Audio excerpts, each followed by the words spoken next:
Welcome to Series 1, Episode 5. This is an archive of live video Q&As streamed online. In this episode, I was joined by Nikki Towler from VirtualDCS, and we were absolutely delighted to welcome former Labour leader Ed Miliband, now Shadow Business and Energy Secretary. At the time, he was campaigning to change the CBILs loan scheme to give 100% underwriting by the government. He was very open, extremely engaging, and really honest. Enjoy. Welcome to the Johnny Ross audio experience. I'm Johnny Ross, founder and digital marketing strategist of Fleek Marketing. Each podcast I'll be bringing you an expert to inspire you, to give you some great business growth takeaways, and to get you thinking about marketing and the bigger picture of how businesses can improve, adapt and grow. I look forward to sharing this with you on each podcast, so here we go.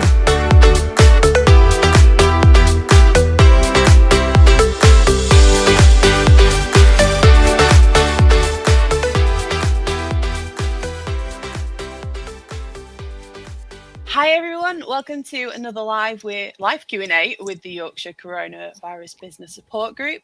So Johnny and I set up the group with the goal of supporting Yorkshire businesses throughout the crisis. And today we have a very, very special guest with us, Mr. Ed Miliband, the newly appointed Shadow Secretary of State for Business, Energy and Industrial Strategy. So thank you for taking the time out of your crazy busy schedule to talk to us. We've got almost 500 businesses represented in the group, and we're all eager to get your thoughts on the current crisis. But first things first, congratulations on being back on the front bench. How does it feel to be back? Well, it's good to be back. It's important to be back at this time, I think, Nikki, because it's a time when the country's obviously going through a massive national crisis. And so many businesses, and this is particularly why my area of work is important, so many businesses are facing such distress, including in Yorkshire. And I congratulate you, by the way, on having set up this support group, because I think it's so important and so necessary. And so my brief is important for the business side of it, but it's also important as we come out of this recovery, sort of recession and difficulties for the climate side of it, which is also important, climate and energy and those issues. So you know, I mean, I want to play my part in helping the country, basically. Well, Ed, again, yeah, thanks for coming on. And what I should say, by the way, this is live on Facebook. If you've got any questions, please do ask, and we may vet them first, but we'll then pass them over to Ed. You're currently campaigning on the CBILs loan scheme. You're looking for the government to give 100% guarantee. Things have changed in the last day with the bounce back loans. Where are we? What's going wrong? Why isn't it working? Well, look, Johnny, I think it is important, this, but it's sort of, in a way, the starting point. The way I kind of think about what I'm concentrating on is mend the loans, extend the grants, and then let's plan for a recovery. And maybe we'll go through those issues from the questions we get. On mending the loans, the problem is that the CBIL system was set up that 80% of the underwriting was guaranteed by government, but 20% was falling on the banks. Now, in normal times, you'd say, well, that's as it should be, the risk is shared and so on. The problem is that the banks were having to make judgments, and I suspect a lot of the people watching this will have had this experience if they applied, of were you viable or profitable on the 31st of December? Were you affected by COVID? And crucially, will you be able to repay the debt? Now, that's such an unknowable thing when we don't know how long this crisis is going to last. We don't know how long lockdown is going to be. So lots of people were being turned away. And frankly, you know, I was just really worried that lots of businesses who really needed help were just not getting the help. So that's why I said underwrite them by 100% for small loans. That will take the risk off the banks, get the money out the door. Now, I'm glad to say that the Chancellor has listened. He's introduced it at least for the first 50,000 of a loan, these bounce back loans, which will come into effect from next Monday. It's not all I wanted, but it's a start. And he's also done something which we've also urged, which is to get rid of the forward-looking credit check, which was this attempt to try and work out going forward whether the business was going to be able to repay it, which I think was leading lots of banks to say no. Now, I'm not saying this is going to sort it completely. We've got to see now when the new system is in place from next week. Does it sort it, or do we need to put even more pressure on the bank? So I'm not saying debt is right for everyone, and we'll come on to grants, but at least some steps have been made to sort out the loans. Do you have an idea of exactly what this bounce back loan scheme is going to look like at all? I mean, they've not given a huge amount of detail, have they? Well, from what they've said, it'll be up to 50,000. They're saying it's going to be a very quick, I think he said 24-hour turnaround. It's not going to have this these kind of, quite difficult sort of requirements, forward-looking credit history, and so on. In Switzerland, they've got a system where they do it in 24 hours. They give out 70,000 loans in the first week. In the UK, we gave out, I think, 3,000 or 4,000 loans in the first week, or if that, to be honest. So, we need that simple system, particularly at the lower end. I would like it to have gone higher. I think the other thing to say about this is, and I think this is a cross-party thing, in a crisis like this, the dangers of giving out some loans to businesses that aren't going to survive is massively outweighed by the dangers of not giving out loans to businesses that could survive but aren't going to get the loans if you don't reform the system. That's the way I've thought about it. People are saying, oh, but should the taxpayer be on the hook for 100% and so on? Well, in normal times, no, but in these emergency times, yes. So although, the government's fully guaranteeing now the bounce back loans and things, a lot of businesses that have applied have been rejected, or ones that have applied have seen varied interest rates from the banks from 1% to 32%, depending on their perceived level of risk. We're just wondering if the government is going to ask banks to standardise the interest rates to make it more fair and affordable for people, so it's not going to cripple them coming out of it. Well, they really should, Nikki, and that has been part of what we've been saying, is these exorbitant interest rates, because interest free for the first 6 months, first 12 months, I beg your pardon. But what I think a number of people are finding is that they then end up in a situation where, it's interest free for the first 12 months, maybe it should be, but then they get to face the prospect of getting whacked. And I understand that for lots of businesses, they're worried about the debt, frankly. Yep. I think it is an important way to tide people over, but I think the government does need to be more prescriptive with the banks on this, definitely. Yeah, and it's the same issue with the bounce back loans, that we're going to see some varied interest rates, I guess, because ultimately this is a facility that the banks then decide how to fully use. Yes, and look, you're making a good point, and they've just announced, as you said, Johnny, the bounce back loans on Monday. We are going to pursue the precise conditions around it, and I'm going to be noting things in this call, but I definitely take note of this issue, which we have raised before, around the interest rates after that first year, because I think you could see it being a real problem. So I was interested in, you just mentioned that it outweighs giving the loan where there could be a risk to not giving the loan, and I'm interested in that. Of course, we need to worry about how all this is paid back, and that's a bigger issue. But from the small business's point of view right now, what you're potentially saying is that, and also what the government is saying is that there could be some easy way to get loans here. But does this then potentially put small businesses in debt, and does it actually solve the problem? And would a grant be far better? Well, then you're taking me on to the second part of what I'm saying, and I think you are right. I mean, we in Britain, the Chancellor likes to say we've got a very generous package when you compare it to other countries, and I commend the Chancellor for some of his ambitions. Part of the problem, though, is that ours is a very much more loan-based system than systems in other countries. So if you take the US, for example, not everything Donald Trump does is right. You might expect me to say that, but one of the things that one of the things the U.S. Congress has done is said, we'll give you loans, big style. I think it's called the payment protection payment, and it's like our furlough system combined with our loan system. But crucially, if you keep the workers on, it becomes a grant. So in a way, it's a more grant-based system, and you know, of course, there's issues of public money, but I suppose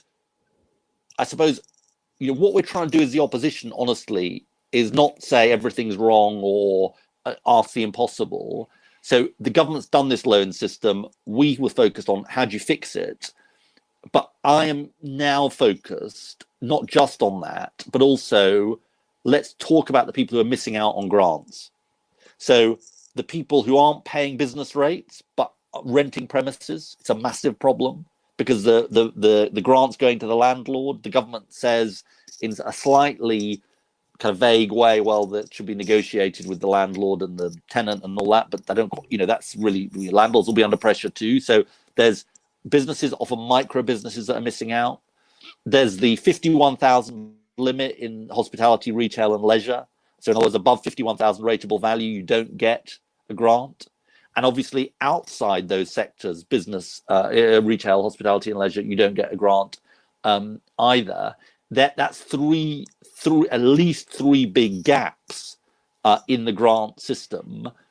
Now, you know, money is an object. You can't just say we'll spend.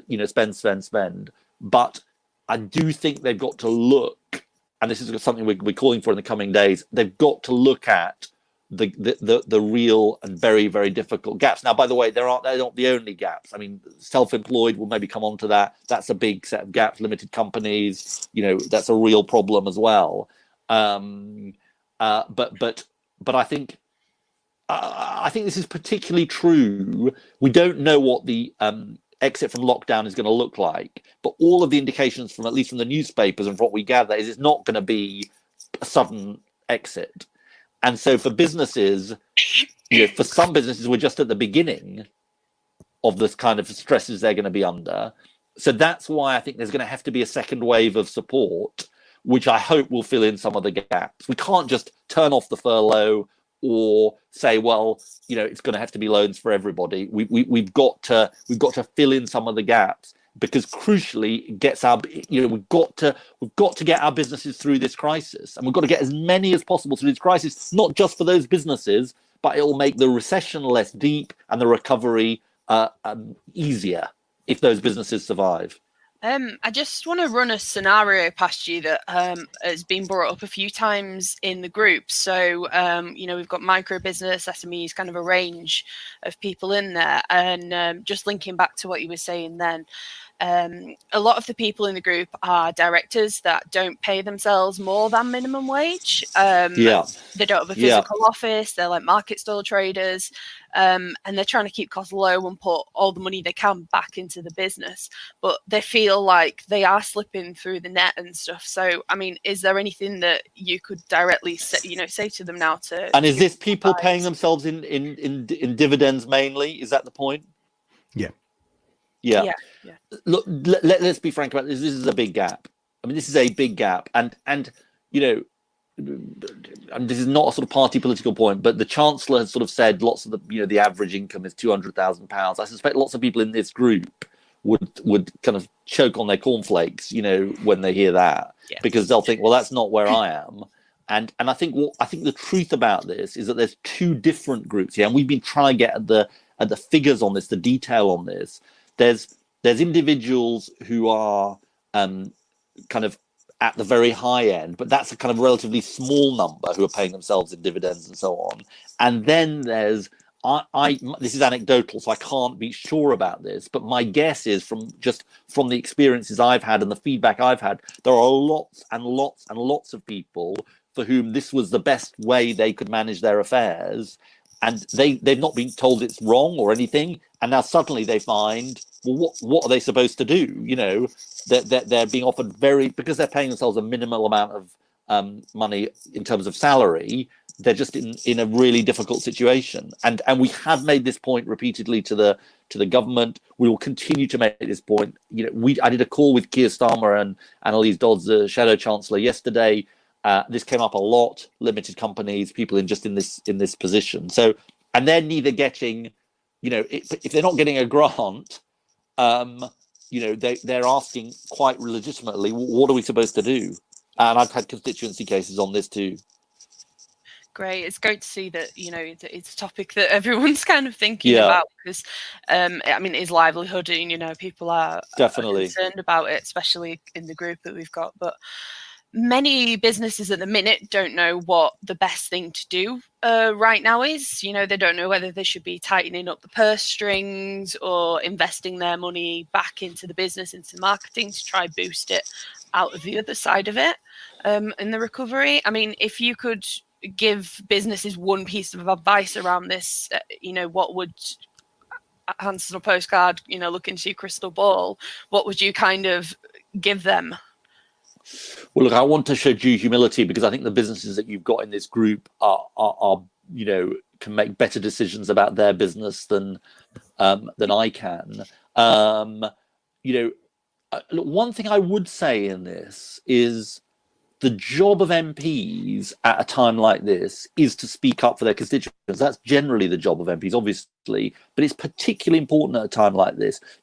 I take very seriously, not just because I'm the Shadow Business Secretary, even before I was appointed during this crisis, the post bag I get. If you are in difficulty, do contact your local MP. That is what they are there for. And, the more Conservative MPs, Labour MPs, other party MPs that hear this feedback from their constituents saying, this is my situation, you need to tell the Chancellor, you need to tell the government that this is a real problem, this is a crisis, this is a gap, they need to fix it. That does make an impact. And to be fair to the Chancellor, he is listening. I think he is, he's not my political party, but I think that at a time like this, you've got to be working together.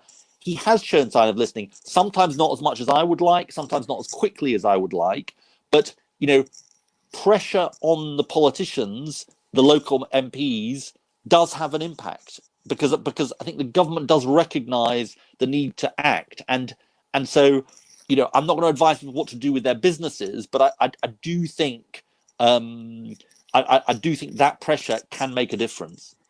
And we'll also give you an email address at the end, by the way, for people who can, if people want to get in touch with us with their own cases, because we've got an email address which people can email their own experiences, and we're using that to inform our discussions with government. Great. You're actively looking for people's stories and people's pains, aren't you? Definitely. Yeah. Definitely. It's amazing that you're doing these campaigns. Is it how easy is it to influence? You've been in this a long time. How easy is it to influence? Well, look, honestly, Johnny, there are days when I get up and I think, the government's not moving. So on the 100% CBILs thing, for a while, for a couple of weeks after I called for it, it looked like the government just wasn't moving. And the Chancellor kind of pretty much closed the door. He opened the door and then he closed the door. And I just thought, well, this is, and I talked to the business organizations, the CBI, the Federation of Small Businesses, we're in constant touch. And I'm saying, well, what are we going to do to move him? And then he did move a bit. So, it's sort of, I think pressure can make a difference, and I think it's particularly important at this moment for me to be working across party. I won't sort of name them because it might it's a bit of a curse, but there's Conservative MPs I'm in touch with, and talking to, and people I've got to know over the years that I've worked with in the past when I've been a backbencher, who I get on well with, some quite senior backbenchers, and I'm in touch with them saying, look, how are we going to move this thing along? I'm really worried about this. What do you think?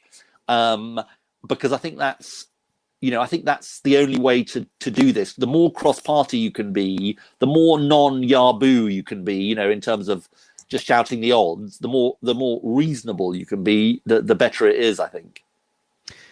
Just taking you back to you're talking about directors, and we were talking about that gap.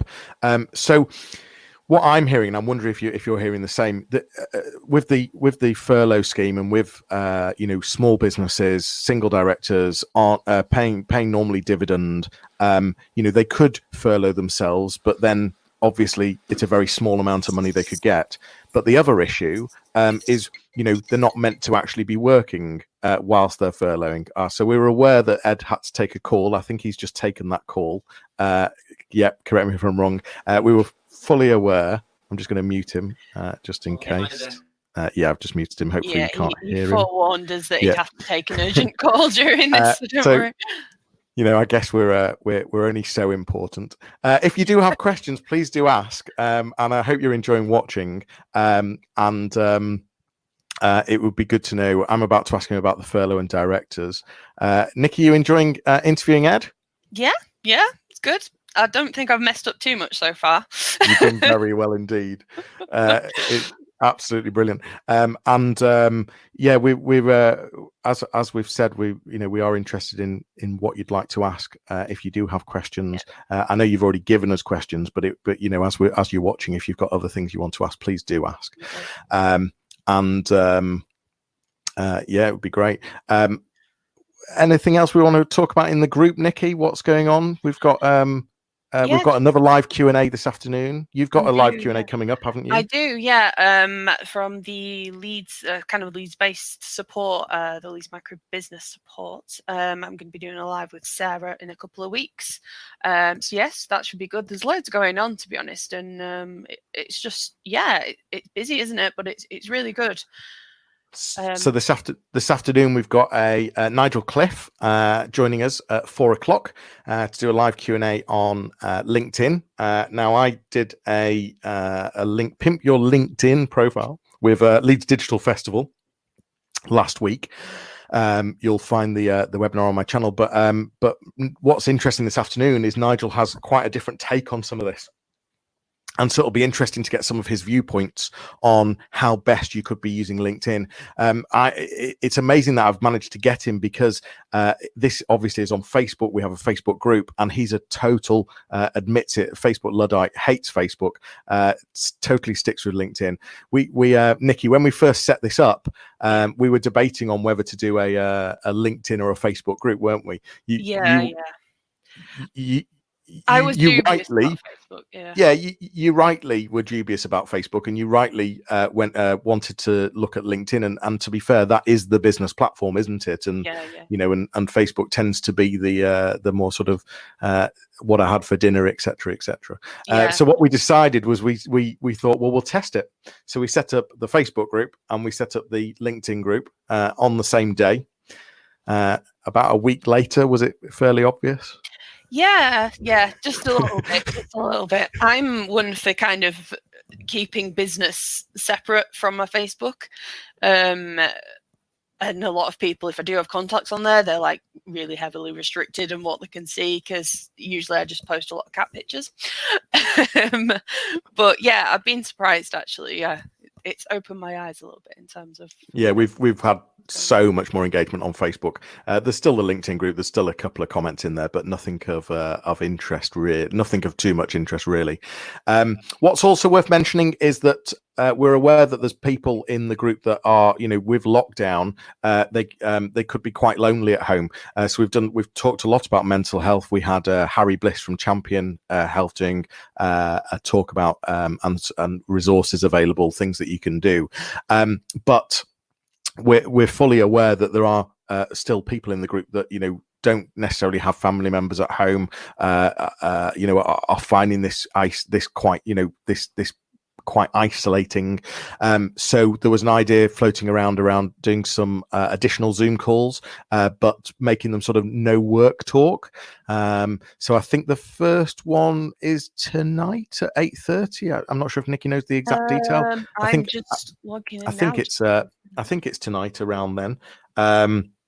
So you could have a look at that, and the timing of that will change. The idea is that it'll change, be random, so that it tries to fit as many people as possible.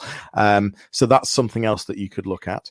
And 8:30, I've just double checked. 8:30, brilliant. Excellent. And we're also thinking about how we can develop this group with regard to taking it forward from a recovery point of view. So we've managed to survive. We've managed to look at whether, some of us are still surviving. I fully get that, but we've considered the survival part. We're now either hibernating or we're taking opportunities. But what me and Nikki are thinking about is how we can support you all in having a really strong recovery. And what you'll see is that both of us have been adding some resources over the last few days. But what we'd again love to know, feedback is a wonderful thing.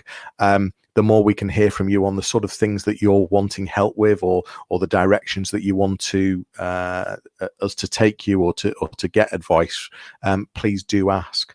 So that would be something that we'd really value hearing back from you.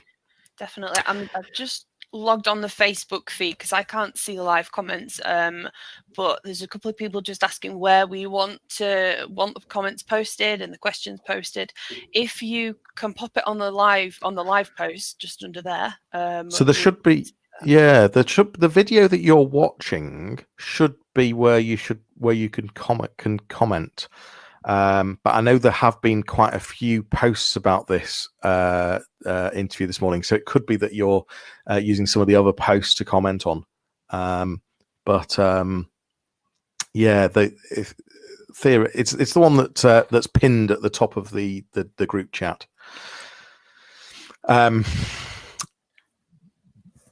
It's obviously still on it. I can see the comments, Rachel. It was just, I can't see them. Johnny can see them, but I've got the feed up separately. That was all. So, yeah, if you want to comment on where you are now, we can see it. I can't see a comment from Rachel. Weird. Technology. Nikki, can you see the comment inside StreamYard? No, I can see the comment on the Facebook group. So I put it up fair enough. So. Fair enough. It would be it would be good for you to add comments in the into this chat if you can. Anything else that we wanted to mention that's coming up? Any other initiatives that we're going to try and achieve? We're in. Yeah, I mean, I'm just waiting for you to do a sing and dance while we're waiting. You're the entertainment in the middle of the segment. It may have to resort to that. I'm not sure. I could bring a couple of Ed's colleagues in who are secretly listening. I could put them on the spot, but maybe not. That would be very unfair. No, I could do a song and dance, although I think we'd put people off quite seriously, to be perfectly honest. Yeah. And how are you finding it working from home, Nikki? At VirtualDCS, we're geared up to work from anywhere. Joys of being cloud computing company, as we're all set up. So we're basically using Teams and Zoom and a mix of other bits and bobs to do it. But yeah, I don't really feel like I've missed much out really. If anything, I've probably been more productive because well, actually, don't tell them that because I would like some, social interaction. But I wonder if your boss is watching. Probably, that or his wife will be. So I have to be careful. But it's been interesting. I don't think we've seen any kind of big learning curve or anything from it. So the thing that strikes me is that businesses like yourself, tech businesses, digital businesses, businesses that have adopted digital are doing okay right now. Or I don't mean okay is quite broad, but what I mean is that that, like you've said, working from home feels normal, and you're used to the tech, you're used to dialing in, etc. My concern is there's a lot of businesses, and in this group that that I've heard from, that are hibernating because they don't fully understand the tech. They don't fully they're not fully au fait with it, and they're in a way, I don't want to be what's the word, condescending by any means, but I can't think of a better word, so I'm just going to have to use it. But don't take me the wrong way. Ed's back. Brilliant. I've been saved by the bell anyway. Let's put Ed's mic back on. I am incredibly sorry about that. Don't worry at all. You pre-warned us, and I'm so glad you came back because I nearly had to do a song and dance. So we were all waiting. Can you hear us or not, Ed? You can't hear us. Ed, no. If you want to, he's going to rejoin the rejoin. Yeah, we told him that Technical earlier. difficulties. God, I'm still going to have to do that song and dance. You are But yeah, waiting. I mean, what I was basically saying was that it concerns me that some businesses are just literally thinking that lockdown's just going to come soon and everything will go back to normal. And I'm amazed. I really am. It worries me when I hear people talking like that. I did a poll of a vote in a webinar, and I think 20% of people watching genuinely thought that things were just going to go back to normal in a short period of time, and that was just, for me, it was personally quite frightening. Ed, can you hear us now? Yeah, I want to apologise, Johnny and Nikki, to you and the other viewers. I maybe you explained I had a family medical issue I just had to attend to, and I did warn you in advance. I really apologise, and I hope it didn't seem discourteous.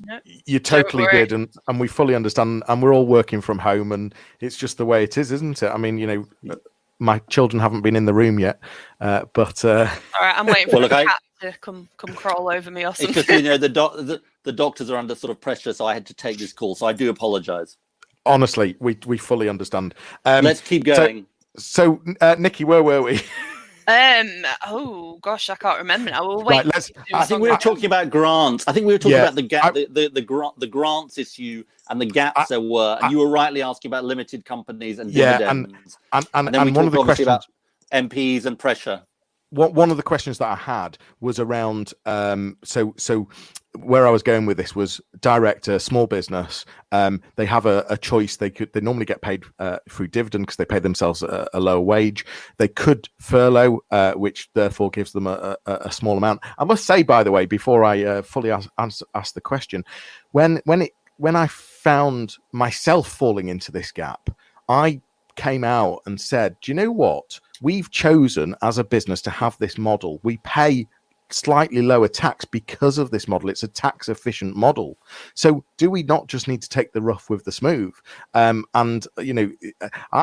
personally think that, we do have some benefits. So that's a short question there, Ed, before I've come on to my main question. I mean, in normal times, I would say people have to take the rough with the smooth. But, it's it's interesting this, when I argue that the government should look at this area and try and do something about it, I'm not just doing it for your benefit or the benefit of other people on this call. I'm doing this for the benefit of all of us. Because if we don't support those businesses through these difficult times, and if those businesses go under and they and their employees have to claim benefits, or that economic activity ceases, we're all going to end up paying for it. So I think it's a balance. It's not saying government can do everything. I sort of recognize that, and I think it's important that we're not just the people saying government's got to do everything, but I do sort of think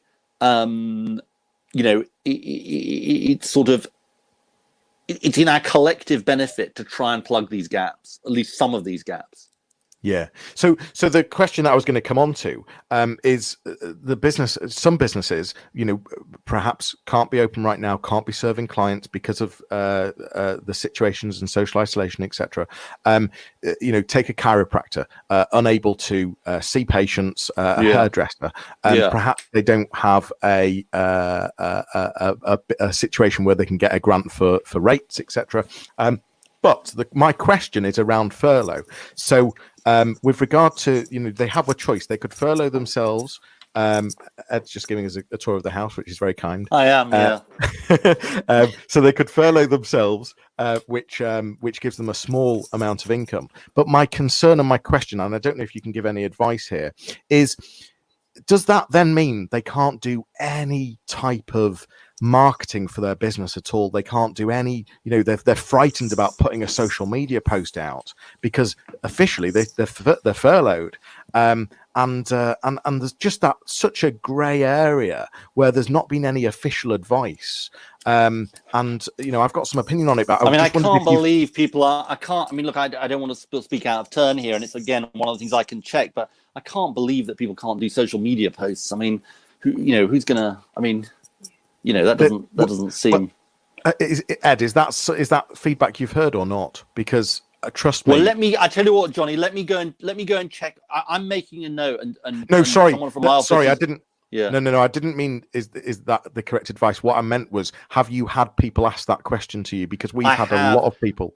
Well, I tell you what, I think it's part of a bigger picture question, which is, I think the thing we need to be arguing for is flexible furlough. Yeah. Because at the moment we have inflexible furlough. I mean, that's not meant as a critique of the government, because the furlough scheme is a good scheme, but it's too inflexible. The 3-week thing, some of the stuff you're talking about, we've got to have more. Obviously, the government doesn't want to be paying people to not be working and then them to be working. You can see the sort of that point of view, but there needs to be greater flexibility, particularly as we exit from lockdown. Because, if exit from lockdown is a bit stop-start, is a bit phased, you're going to need more flexibility in the system. And it's tough for the Chancellor, because they're trying to, it's a sort of big old kind of, £800 gorilla, the HMRC and the whole systems. So it's quite hard to, probably to build in all these tweaks into the system. But I think there needs to be more flexibility. Yeah. One other thing that we've been seeing as well through members of the group is that they're having issues with kind of business insurance and things. So obviously nobody predicted that anything like this was going to happen. So when they've gone to discuss, their insurance policies and things, they've discovered that a loss of profit clause isn't included. Yes. Are there any plans for putting pressure on the government to help businesses in this situation? Because it's a safety net, again, that's kind of being pulled out from under their feet. Well, I do know, I think there's a group, isn't there, that's taking an action against one of the insurers on this issue. I mean, I think it's interesting, this, Nikki. I think that one of the places we're going to be having to move our focus is onto these questions of how third parties are treating the SME sector. So the insurance industry is one thing, around these clauses that you're raising. Banks, large businesses, are they paying on time? That's always an issue, but it could become much more of an issue as those large businesses are under stress. They're sort of, in a way, passing on their distress to smaller to SMEs that can least afford it. So yeah, we're on this thing on the insurance issue. I think there is a real question there, because some of the policies were clearly not designed for a pandemic. Some of them are ambiguous, and of course, as always with the insurance industry, they're interpreting the ambiguity in favor of them. And we need to get every business that has a chance of having been covered. They need to get help. Yeah. Well, oh, sorry, Nikki. Go ahead. Okay. So big news yesterday about British Airways, 12,000 jobs. Should the government be bailing out? What should? Any thoughts on that, Ed? I mean, it's really sad news. I mean, look, isn't it? It is sad news, and I'm really sorry for those workers. It's a tough one, this, because there's general support across the sector, and I think I'm right in saying that British Airways is benefiting from the furlough for I think it's some 20,000 of its employees. So there's general support. I was wondering why couldn't they put them on furlough anyway? That was my initial thought, actually. Well, I think there are some questions to raise, definitely, which we will raise around that. I mean, look, my general view, Johnny, on this question of bailouts beyond the generality is if we're going to be giving public money over and above the general support, particularly to large firms, it's got to be a bit of a two-way street. I think everybody thinks the problem in 2008 was that while the government, the Labour government, took some action that was right, there wasn't enough of a deal with the banks. The banks got bailed out, but they didn't necessarily change their behaviour as they should have done. And, I suppose what I would be looking for on these I wouldn't say we should never bail anyone out over and above the generality, because there are some businesses that you're going to want to keep going and you want to save those workers' jobs. But companies shouldn't be paying dividends while getting bailouts from the government. They shouldn't be engaging in things like sort of share buybacks, and they should be offering some guarantees in relation to their employees, as well as a set of other objectives that government might want. So I think the general principle is not to say no to bailouts. There are some really important British firms that could do with extra help that are big household names, but there's got to be some sense of a deal and a two-way street on this. On British Airways specifically, I think I'd like to know more about the exact situation here. Why didn't they furlough more of these employees? When are these redundancies going to strike? It may well be right that the airline industry, what British Airways have said is the airline industry is going to take a long time to recover. And that may well be right. I really feel for those workers. I think the other point I would make is, and this is going to be so important, and it's been important previously, but it's going to be even more important now. What is the safety net? What is the safety net and the future opportunities for workers who are made redundant? Because we know that there are we're already seeing redundancies, significant redundancies. How are those workers going to be supported? I think lots of people have, seen the universal credit system and thought, it's a system they've heard about, and they're thinking, I've paid my taxes. This is just not giving me the support. I feel like I feel like I've paid in a lot and I'm getting very little out. So what is the strength of the safety net? And I think it is going to need to be improved in the future. What future opportunities are we offering for workers? I'll just give you an example, because it's an area we sort of touched on at the start, the green industry, the green area. We have a massive job to be done in changing, just to give one example, the way households heat their homes and are insulated in the next 10 years. If we're going to get to this zero emissions, this net zero, which is the thing people talk about, zero emissions, we're going to have to revolutionize the way we operate as a country. There's so much work to be done in this area, and it is absolutely necessary to be done. And so partly, I suppose, what I think is, in the 1930s in America, there was a president called President Franklin Roosevelt, and he saw the Great Depression, and he basically said, okay, I'm not going to leave people idle. I'm going to put them back to work to do useful things for the country. And I'd say we've got to have that sort of mindset. We don't want people who are made redundant shouldn't be just sort of left to one side. We know in Yorkshire what happens when you have a sudden economic shock in the mining industry and people aren't properly, and again, I'm not trying to make a political point, but people aren't, I think people of all stripes would say, well, that wasn't really very well handled. That economic change wasn't managed properly. You've got to manage economic change and share the risk with individuals and help those individuals to find new work. So I think that's kind of my view about it. You can't stop every redundancy.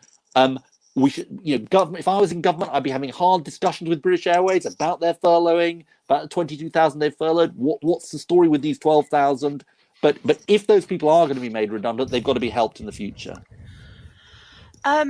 Forgive me if I keep seeming to be looking at this direction. Don't worry. I've got comments on another screen. So yeah. Please keep going. And by the way, if you, Nikki and Johnny, if you want a bit more time, since I had that 10 minutes out, if you want to carry on a bit longer, and if there's a demand for it, I'm very happy to carry on. Perfect. That's very kind.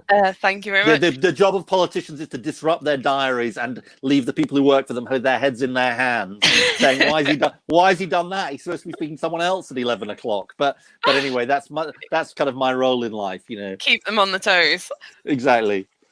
Dear. So one thing that I keep seeing popping up in the corner of my screen is that, we're in this crisis, we're going through it the best we can, but what happens at the other side? So, we're getting all this money, seemingly, the country's going to be a little bit further in debt, but, how does everybody pay it back? And, what does it mean for the economy and for the businesses? How long is it going to take us to recover from this? Any ideas? These are really good questions. I mean, these are really good questions. I think the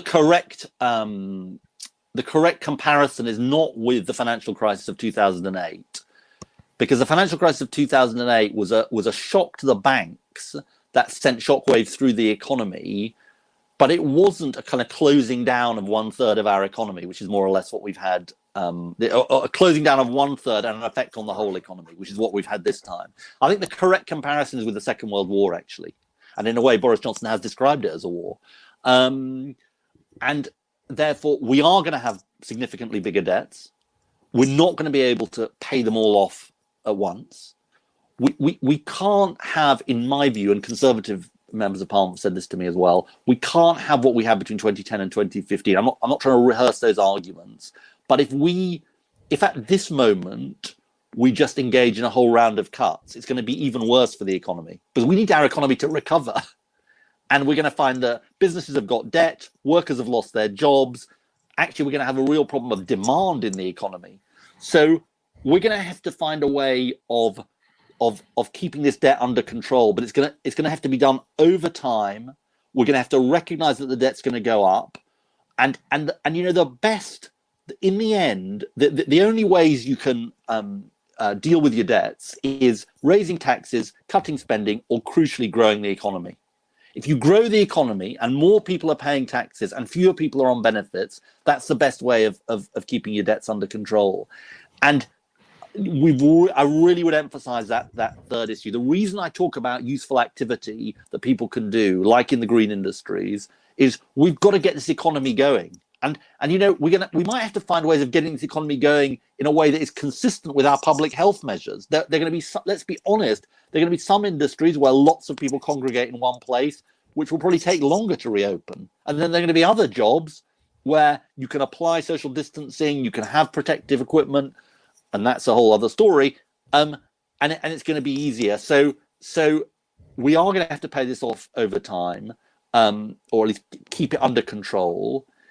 At the moment, we in long-term interest rates, which is the way you judge how creditworthy a government is. In other words, how much of the financial market saying they're going to have to be paid to take on government debt. At the moment, they remain pretty low in the UK and actually elsewhere. So there isn't a sort of sign of alarm in the financial markets around this. That we're a country with massive resources and a big asset base. So I think we've got to keep an eye on that debt question, but we mustn't have it kind of inhibit our economic recovery.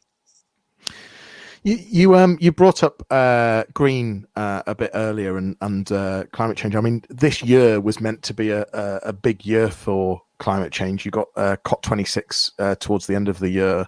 How is coronavirus going to impact this? I mean, did we learn anything in 2008?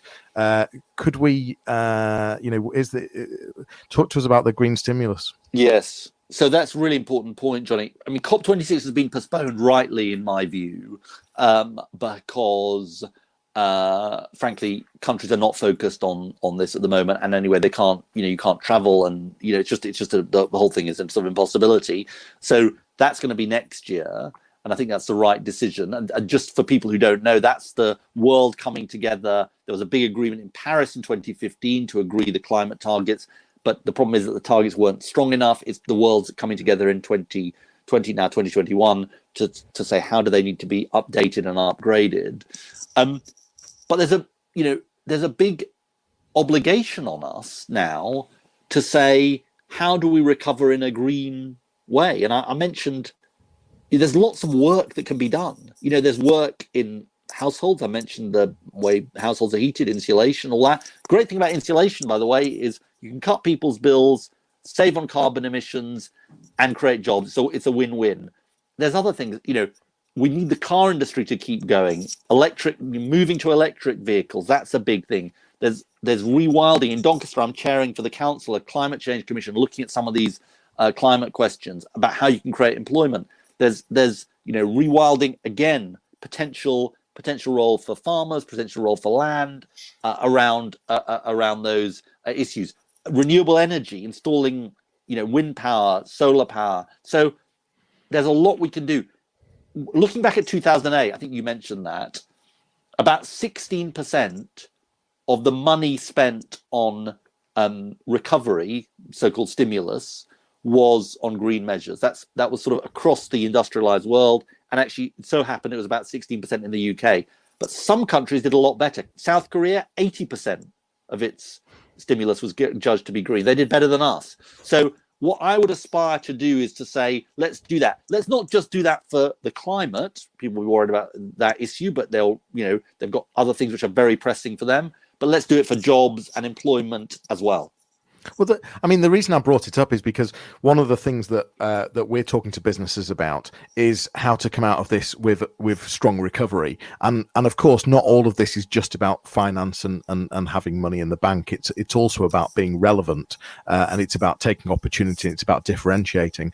And my thought process is that I wonder if consumer behaviour will change. There'll be a significant impact on consumer behavior with regard to caring. This whole, clapping on a Thursday night. There's a lot of caring going on. Yeah. And I wonder if businesses need to hear this message that that actually green is an opportunity. Definitely. And look, the clap for carers has been an amazing thing. I mean, I suppose the thing I always think when I'm doing it with my kids is, we should be doing this. We shouldn't stop. First of all, we've got to reward the carers properly in terms of their, because I think just, clapping them is important, but they've also got to be properly rewarded. I think we've had a real recognition of what essential work looks like in this crisis, and how poorly remunerated lots of people are in that essential work. But I mean, it is an amazing. I completely agree with you. It's an amazing thing, and I think the other thing is air pollution is a massive problem for our country. Now, nobody would have wanted it to take a coronavirus crisis to cut down on air pollution. But we've also got to learn some lessons from this crisis about, I actually think we'll probably learn lessons about, notwithstanding sort of Zoom disasters, the fact that we can have meetings we don't have to drive to see somebody to go and have a meeting. It would never have. You're probably, I think you're both significantly younger than me, so this was probably always in your minds anyway. But it would never have occurred to me to say, instead of having a meeting with somebody, I'll do it by Zoom or one of the other, or Skype or FaceTime or whatever. But I think now I will think, well, does that person really need to come to my office? Do I really need to go to their office? Can I just talk to them on one of those platforms? So and in that change, you're seeing probably sometimes greater efficiency, not always. Sometimes Zoom meetings can be longer than actual meetings, but also you're saving on pollution, saving on some of those journey times, probably. So I think there are lessons we can learn from this. I don't know whether you saw this. There was this extraordinary picture of a jellyfish swimming in Venice through the waters, and the waters were just totally pristine clear. I've never actually been to Venice myself, but a wonderful place. Yeah, and presumably it's all that pollution of all the tourism. Now, obviously Venice needs tourism, but I think I don't think you need to be necessarily a green, in inverted commas, to recognize that there are just lessons for us about the way we sort of live our lives in this. I think there's definitely a newfound respect for key workers that people wouldn't necessarily have deemed essential. People, people that work in shops, things like that. There's definitely a newfound respect, and just because businesses are having to adapt so quickly themselves as well. So, I mean, you mentioned earlier that you do more video calls and things like that. So, as an MP, how else have you adapted, during this time to home working? Are you going stir crazy like everyone else is staying inside? I mean, it's definitely. I always respected my kids' teachers, but I respect them even more now. It's interesting. I think part of the challenge, and I suspect anyone with kids will feel this, is there's challenges at both ends of the generations. I think there's challenges of making your kids feel secure, and I'm quite conscious about not exposing them to quite how awful this has been for so many people, because I think if you constantly got the news on and they're constantly hearing that, I do think it's quite emotionally destabilizing for kids. My older son is in year 6. It means he was quite upset when school was suspended, because he was worried he wasn't going to ever see his friends again before he left primary school. So there's quite a lot of quite difficult emotional issues, as well as the ones that we're all coping with. And then, for older generations, I've got an elderly mother. It's pretty tough for her. I communicate with her through Skype or FaceTime, but I'm not able to see her. And so I suppose we're all kind of coping in terms of the way we work. I'm doing surgeries. In fact, I've got one tomorrow. MPs do these things called surgeries. I'm just doing it by phone. That's sort of, it's okay. I mean, I think we need to adapt and we need to learn some lessons, but there's no substitute for, well, there can be substitutes for in-person, but I think in-person still matters, if you know what I mean. I wouldn't fancy doing this permanently, trying to sort of conduct your business just in this way. Yeah, I was listening to your one of your latest podcasts this morning, and I think you've got a new dog. Did you say? Chutney? Oh gosh, you're gonna out me, my fictional dog. So we don't have a dog, basically. And my wife, and this is maybe as a sign of sort of what happens to you when you're in lockdown. My wife said, "I know a really nice dog's name is Chutney. Let's just create a fictional dog, Chutney, because it's got all the advantages of having a dog, which is, you kind of, well, probably doesn't, but I mean, you can imagine the advantages of having a dog without some of the obligations." So I was saying, on the podcast, we're sitting eating a meal in the evening, and I'll say, "Oh, Chutney down," and my kids will look at me as if I've really, lost it. Maybe we'll end up with a dog. We're still trying to work out what breed our fictional dog is. I think lockdown is sending you a bit loopy. I just want to go back to furlough, if that's all right, just for a minute. So you talked about it. It needs to be more flexible. I was just wondering about your views and what exactly you'd try to get changed. What could be? What do you think it could look better? How do you think it could look better? Well, this is sort of the lead in this is our treasury team, but my understanding of it is that you've got these 3-week cycles of it, and therefore you sort of got to switch people on or switch people off for at least a period of 3 weeks. And what businesses have said to me is, look, that it doesn't give us enough flexibility. Sure, we can furlough some workers, but not others. But we might need people, for example, to work less. I mean, a lot of people are working less, and those people are not being covered if their salaries are falling significantly, many fewer hours. So, I'm aware, as I said earlier, of the technical constraints in this, but I would appeal for more flexibility in the way the system operates. Listening to what businesses are saying about the additional flexibility they will need, particularly as we come out of lockdown, and that flexibility will be more necessary. Now, look, if you're in the Chancellor's shoes, for the reasons that Nikki talked about earlier, and the debt question, you're going to be thinking, I need these schemes turned off as quickly as possible. But I think Rishi Sunak did say in the House of Commons on Monday that he recognised that it might need to taper away, and so, the more the government can introduce greater flexibility, the better it will be, I think. It is about the flexibility. I mean, that's what I'm hearing. It's about being able to bring staff in for shorter periods of time. So it might be, getting them to work 50% of the time that they normally work, or 20% of the time, or and also as we come out of lockdown, which is not going to just be black and white. And it does worry me that some businesses do think it's going to be black and white. But as we come out of lockdown, we're going to need that flexibility to slowly but surely bring sales back in and bring staff back in. Exactly. And look, in my mind also is, once, we've been saying to the government, please do publish an exit strategy as soon as possible. We've really got to put our arm around those businesses that are going to be further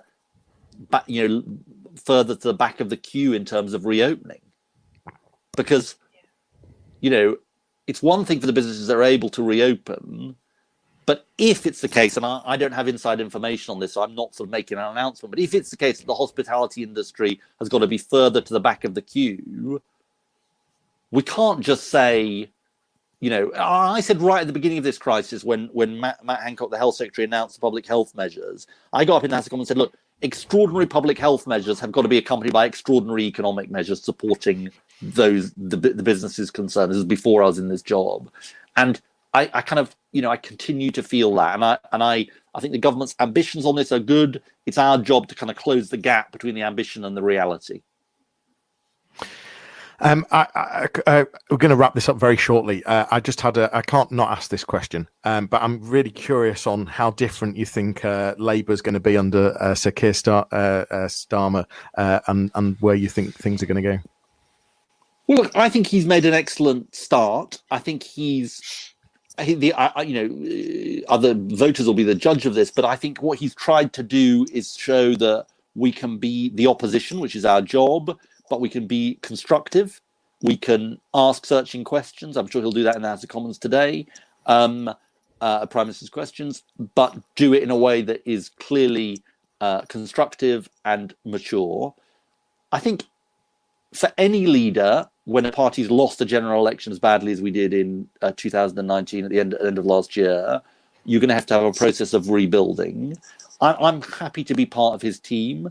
I think he recognises that Labour's got to be unified in order to show that we can, have an aspiration of leading the country. So I think he's doing well. Voters will be the judge. But it's I think at this moment, Johnny, if I'm honest, I sort of think, even less than normal. I think the issue is less, how is any political party doing? I think the issue is much more, how do we come together as a country? I think, I think in a way, I was leader of the opposition. I had to do all that Yahoo stuff in the House of Commons. Most people think I wasn't that good at it. Maybe I wasn't. I think if we could get to a politics that was less finger pointing, point scoring, I think it would be a lot better.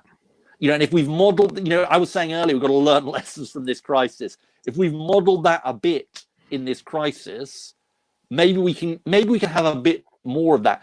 I think it's one thing to say there will be competing visions about, going back to the questions you and Nikki have asked about how do we recover as a country, how do we distribute the burden if taxes have to go up? How do we distribute the burden between the richest and everyone else? So those questions may divide parties. How much should government be spending? Where should it be spending the money? So those things will divide parties. But maybe we can do it in a slightly more in a kind of less hateful way, I suppose. Because I think politics became. After I stopped being leader, and then with the Brexit referendum and so on. Politics became incredibly hateful on all sides, and this crisis has dialed down that volume a lot, and I hope it doesn't dial just back up again. If I'm frank, because I that's not sort of what I'm in politics for, really. Yeah, and we had a question on that, but we're going to avoid it.